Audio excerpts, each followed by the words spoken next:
Hi, my name is John Byrne. I'm Professor of Clinical Genetics at Newcastle University, and I'm now also the Chairman of Newcastle Hospitals, and I'm the Vice Chairman of a little biotech company called Quantum DX.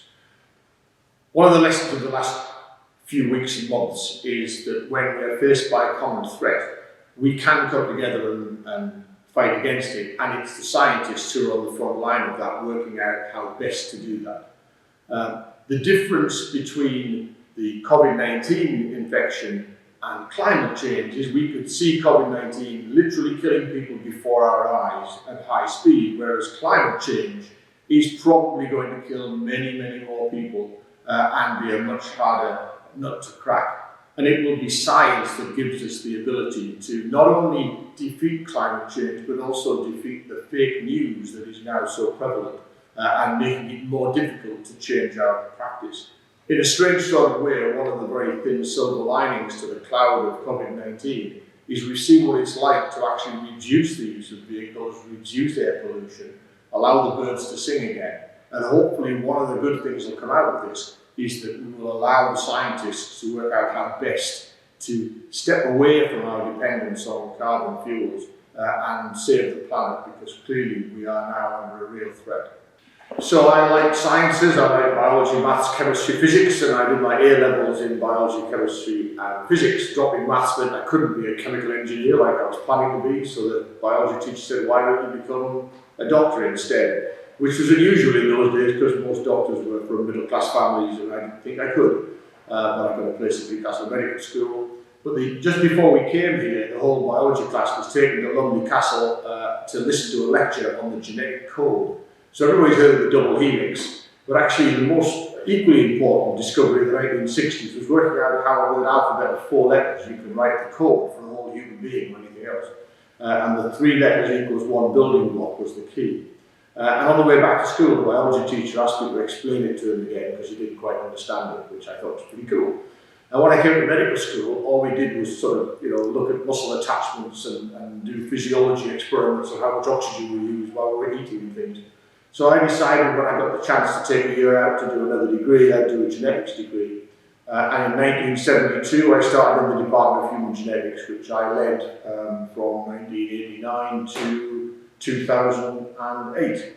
And also in 1972, I married Linda, who I went to school with, and we had 2 children and now 4 grandchildren who are more famous than me because they were the Marsh family who had 10 million hits on their video about Les Miserables for one day more during the lockdown. So it's 100 years since the idea of genetics was brought into the scientific arena of tracking conditions through families to understand their cause. And around about the same time, people were beginning to see that cancers had abnormal chromosomes. These are the things that we now know are carrying the genes like beads on a string. So genomics was the study of the whole picture. And that really took off in the 1990s as we gained the ability to sequence whole chunks of DNA and look at the individual letters. And so the coming together of genetics and genomics in the 21st century has meant that we can begin to track diseases and understand them in a very significant way. So when we opened the Centre for Life in the year 2000, there was a great promise of the Human Genome Project to actually sequence a whole human genome of a combination of people. And it took thousands of scientists about 14 years to do that. We now have a device here in the Centre for Life which will run 48 whole genome sequences in a couple of days. That's 1 an hour. So there's been a massive transformation of our technology over the last 2 decades, and that means we can start to analyse very large numbers of people with different diseases and understand what makes them tick. But there have been other major developments as well. We can now carry out gene therapies. So we can take a human gene and we can insert it into a cell and then insert that cell into another person, and that could allow us to treat genetic disease.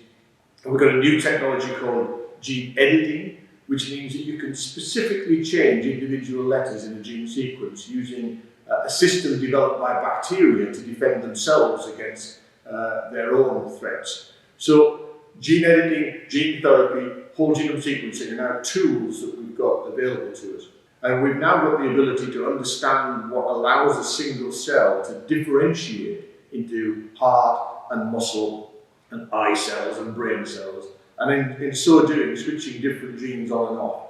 And being able to understand that means that we'll in the future be able to repair tissues by encouraging them to repair themselves.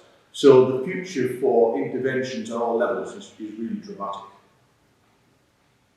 So one of the main drivers of building the Centre for Life was being able to bring the regional genetic service here, which I helped to put together and led for about 25 years.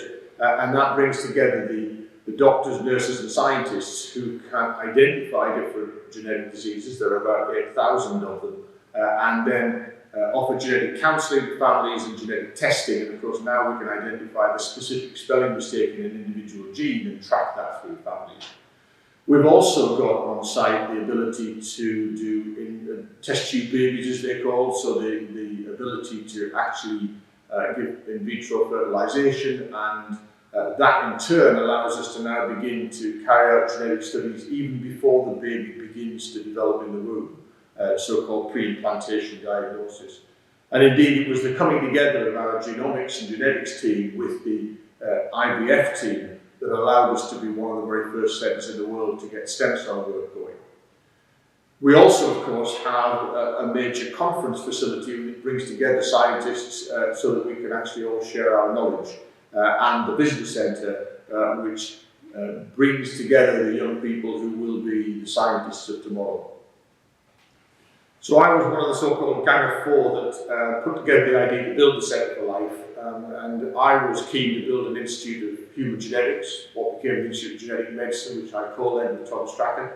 I actually had the idea for the genetic visitor attraction, which was, I was one of the two people who suggested that, because I went to watch the MGM thing in Florida with the kids and watched them doing cartoons, and I thought, wouldn't it be great if kids could come and watch us doing genetic studies. And so that was the sort of first seed of an idea that we got together with Linda Cotton and Alistair Bowles and Matt Ridley, and we built the Centre for Life with a grant from the Millennium Landmark Fund. We were originally going to call it the Gene Dome, but then the Millennium Dome stole our name, so it became the Centre for Life. And it was actually a unique idea to bring together a hospital department, which I was in charge of, a university department, which at that time I was also in charge of, the fertility centre where we do all the test tube baby work, the visitor centre, the conference centre, and also at that time an ethics group called PEALS, the Policy and Ethics Life Sciences Institute, and all of us came together to create what we call a science village. I've always been really enthusiastic about the Centre for Life because it brings science to the people and encourages young people, like I was encouraged, to become a scientist and to work out why human diseases happen and how best to beat them.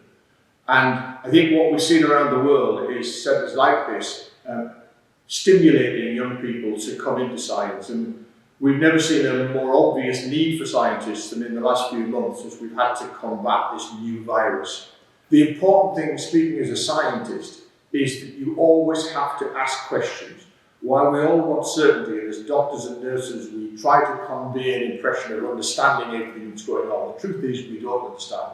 We have to constantly ask ourselves, are we sure this is the right thing to do? Is there a better way of doing it? Why did this happen in the first place? Is there something we could have done to stop it? And my research team here at Centre for Life is focused on cancer prevention.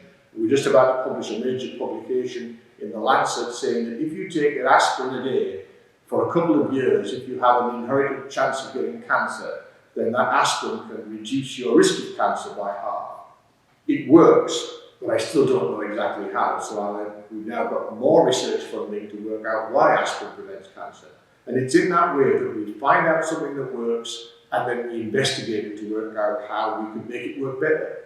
And that's one of the exciting things. It never ends. It's always a new discovery just around the corner.